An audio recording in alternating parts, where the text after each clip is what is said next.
Види, он не му се свиѓа Африм, што зборува на албански, ама он аболиција ќе му даде.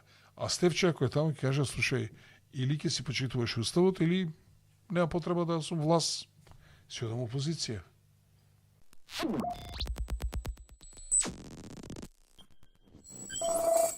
Еве да видиме професорката Тања Каракамишева што вели за говорењето на албански во Македонското собрание и давањето на заклетва прво на албански. Ајде да видим. Пушти го поголеми. Ајде. Вели: согласно уставот на Македонија, македонскиот јазик е службен јазик во државата. Во органите на државната власт, друг јазик што е различен од македонскиот може да се користи во согласност само со закон. Во Законот за употреба на македонскиот јазик, па дури и во контроверзниот закон за употреба на јазиците, во член 3 стои дека избрани или именувани функционери на државните институции, како и други институции, чие седиште е во Скопје или општините во кои најмалку 20% од граѓаните зборуваат јазик различен од македонскиот, во нивна службена комуникација го употребуваат македонскиот јазик и неговото кирилско писмо, како јазикот што го зборуваат најмалку 20% од граѓаните и неговото писмо, доколку најмалку еден од избраните или именуваните функционери зборува службен јазик различен од македонскиот јазик. Вели, значи и уставот и законите го утврдуваат приоритетот на македонскиот јазик и неговата употреба при службена комуникација од страна на функционерите во земјата, а дури потоа може да се употребува и друг јазик различен од македонскиот. Од тука сите функционери мора да се придржуваат до слово на уставот и незаконите истите да не ги интерпретираат согласно нивната лична волја. Ново избраниот председател на собранието господинот Гаши мораше свечената изјава прво да прочита на македонски, а потоа и на друг јазик различен од македонскиот, а не обратно како што беше вчера направено. А се извинувам, идниот премиер се огласува по овие работи, нешто кажува? Не. Веројатно спрема он составља стратегија. владу. Не, спрема стратегија за како да Он составља владу. како да го избегне зборот Македонија, веројатно при неговата инаугурација како премиер. Или он ќе каже еднашка, па после нема да каже више Македонија. Ама еднашка убаво ќе каже. Добро, околу ги спомнавме кои се министрата, кои се ресорите, што мисли да ги се случи во првите 100 дена? Појма не. Што ќе направат? Не знам. Што ќе направат, сега ќе ти кажеме што ќе направат. Не Во првите 100 дена ќе прават, убиваат луѓе, ќе убиваат деца на политички неистомисленици и ќе ги прегазуваат со коли. Имено сега пред малку го објавивме еден текст со документ во текстот, секретарот на општина Охрид. Да, дај ми го овој што е среден. Секретарот на општина Охрид Александар Китевски на 15 мај бил пријавен во СВР Охрид дека следел извесен Јован од во селото Белчишта, го пресретнал и му се заканувал дека ќе му губил детето, дека го следел нон-стоп и ќе видел што ќе му направи. Пошто влегол во неговото возило, земал залет и тргнал кон овој Јован да го гази, да го прегази со возилото. Среќа овој се тргнал, не го прегази. Така стои. Да, така стои у пријавата, ево документот. Е пријавата. А против кого е ова? Против оваа пријава е против секретарот на општина Охрид.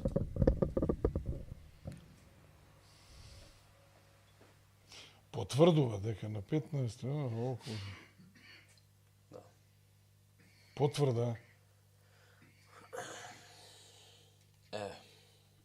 Тоа ќе прават у првите 100 дена.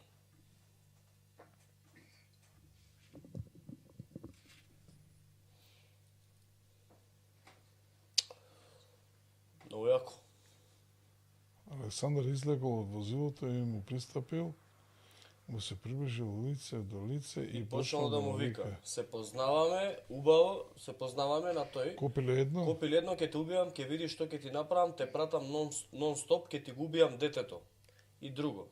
Потоа Александар влегол во неговото возило, се придвижил наназад, со возилото зел залет и се залетал со возилото кон пријавителот кој успел да се трне и поради тоа не бил удрен со возилото, пошто Александар со возилото заминал од местото на настан. Од упатените закани и од целиот настан, тој се чувствувал загрозен и стравувал за неговата безбедност и безбедноста на неговото семејство. И се? Што е целта на ово што ни го кажувате? Па не, прашањето на Милош беше ќе видиме што ќе прават во првите 100 дена. Значи како до сега ќе биде. Па и Или бетер. Или бетер, ево. Мој совет на овој човек е да не чека он да го убие детето, да. тој што прети дека ќе ми го убие детето, јас морам да се преземам мерки. Преземањето на мерките е јас да го убијам него. Не, За да се го заштитам детето. не, повикуваме ние на такви, еве има полиција. Еве, додека ние го објавуваме ова, извесен тука бот Чоко Ангјушев, не само тоа, он на ова додава, не само ова, и вас ќе ве клецаат, демек нас. И ние тебе, брат.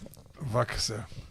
Ја, како се вика тој, го молам да не ми прети многу, јас имам слабо срце, може инфаркт да ме удри овде на емисија, да како бившиот председател на собрание на Македонија и Југославија Душко Поповски на емисија умре и ја оде да рокнам на емисија. Нека не ми се заканува, може да ми се деси инфаркт. Ова е Но доказ. јас сум еден плашлив човек, многу се плашам од такви како него и од такви како неговата партија. Многу ми е страв. Многу и ние. Многу ми е страв. Ова е доказ дека им завршиме денот месец И дека се многу нервозни. интересно што не сте силни кога сте во опозиција, за разлика од вас кукавици, јас сум маши кога сум власт и кога сум опозиција. Ако сте заборавиле, ова беше знакот пред суд. Така? Дали викав пред суд не се плашите, ќе ги тепаме? Да. Беше така. Дали прави фајвар и јас се стафив проти, а они ме апсеа, а ми даваа понуда и да влезам во влада? Вие кукавици, кога го браневме Груевски, се собиравме стотина луѓе, меѓу кои јас, Коце Треновски, Ивица Коневски, Тони Шанац и незнајни луѓе, обични, со запалено едно буре пред судот. Да. Да се топлиме, бидејќи беше ладно, а вие 550.000, кај бевте тогаш? Ама тогаш се да се ма апсеше. А еве вака да ве прашам. Под услов. Еве јас бев во домашен притвор. Еве се тргнавме. Апсеш СДСМ. Ја направи подобра државата? Немате потреба да апсите, еве сами ќе си одиме во затвор, ќе се затвориме. Ај направите ја подобра државата. Ама со Африм не ни ја правите подобра државата. Со ова што не дупи у мозок, не ни ја правите подобра државата. Народот одма станува несреќен. Гледам многу му се силите на СДСМ. Сите 150, 160.000 колку што гласа да сите да ги затвориме, ќе живееме подобро. Ви имате вашето незнаење се претвара во закани. Како тоа мислите, ние да ви дозволиме вие да владеете, да правите глупости, а ние да ви ќутиме? Оти сте ни претели дека ќе не апсите.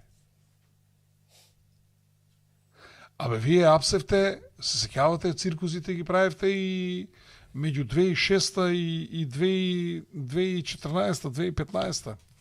Па после барате амнести, барате аболиции, го барате Страсбур.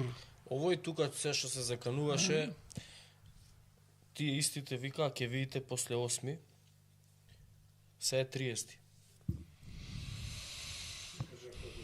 А не кажа која година, да. Кога тогаш? А шо, и сега да ги прашам, а што се разликуваат они од СДСМ, од практиките на СДСМ? Ништо. А? Ништо. Они само со подобра дикција го кажуваат тоа. А? Што се разликуваат? Што они Они знаат со подобра нешто? дикција, они тоа. Попаметно да направат, они да се имаат закануваат. професори.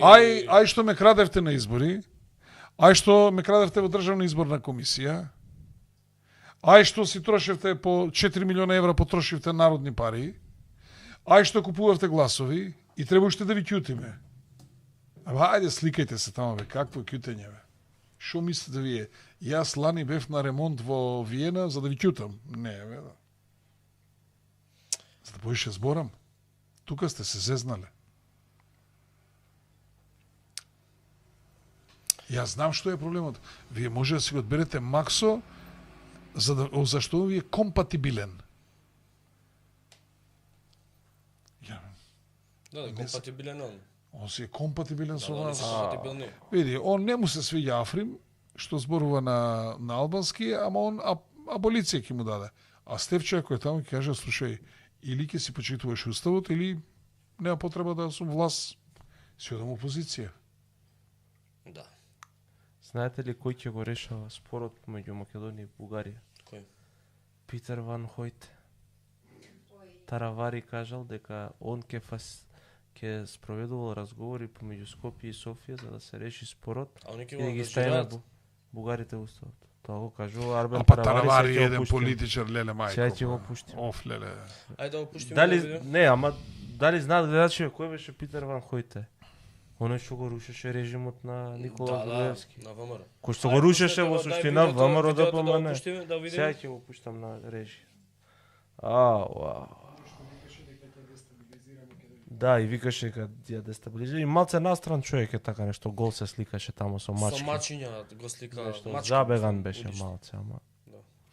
Добро, забеган е тежок збор. Да, како не. Ја Да. на нормален Имаше човек слики не ми на личи. социјални мрежи, имаше слики објавени од него.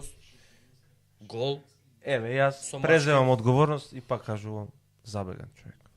Јас се оградувам од твојот збор. Добро. Немој на уште една Мечка, ти си прав. Немој на не уште сум една, да на уште една црна листа да ме стават. Немојте ме молам се.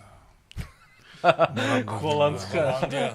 Сега Пошто ти холандски. нон-стоп у Холандија идеш. Таму. Да. Да. Спремно ли е режија? Се си мија? Ќе го пуштиме за кратко ова што Ај го вака да кажал. објасним уште еднаш за гледач. Он Чек беше сега. се појави за време на Таравари бил жител на општина Карпуш. Да, Тафталиџе. Александар Николовски викаше дека Таравари е криминалец кој што добил За 150.000 евра од Пуцко куќе. од Пуцко куќа. Реално во Тафталиџе нема куќе за 150.000 евра. Има над 200, 250. Па од 250 до 300.000. Сега како Пази, од 250 до 300.000 барака. Да. Без доградби, без едно друго, а ова е куќа. И сега како вака Александар Николовски се веќе Таравари за него не е. Ама тоа важело додека се дое на власт. Не, тоа изгледа важело додека, аха. Па добро. Сложни калоригери во петок мрсат. Да. Ево спремно е видеото. Дај да видиме. Фала Богу, имаме поддршка од меѓународниот фактор, што е добро. Јас се видов минатата недела и со господинот Питер Ван Хојт, кој што овој период ќе фасилитира меѓу Скопје и Софија за да се изнајде начинот како да се направи тоа. Ќе го ohrabrime и премиерот и следната влада за да видиме како ќе биде решението да се направи компромис од двете страни, некаков компромис. Рамката не може да се смени, тоа е поминато на сите Добро, држави. тоа и Дали ќе Александар биде Николовски со пролонгирано тоа рече дека не бараат промена на рамката, бидејќи тоа е таа е на невозможно, Европскиот невозможно е совет. тоа. Ќе видиме и во Бугарија ќе има избори, можеби Во таму јуни, да. ќе се смени власта, најверојатно. Вие влегувате во преговори за коалицијава со некаков рок тоа да се случи или не? Рок ја кажав, разумен рок е некаде околу 6 месеци и јас се надевам дека ќе изнајдеме решение и сигурен сум во тоа. Вие сами рековте дека сте во постојан контакт со меѓународната Апсолутно. заедница, мислам со стратешките партнери, претпоставувам Европската унија и САД, претпоставувам. Да. Постои ли расположение да ви помогнат во тоа? Секако. Го разбираат проблемот? Секако и тие се во контакт, во редовен контакт со ВМРО ДПМН и продолжувам да мислам дека ВМРО ќе продолжи да го држи тоа да Македонија продолжи европски пат, бидејќи тоа е во интерес на сите граѓани тука и на државата. Видете, ние сме многу ситни за да менуваме геостратегија или да влијаеме на геостратегија.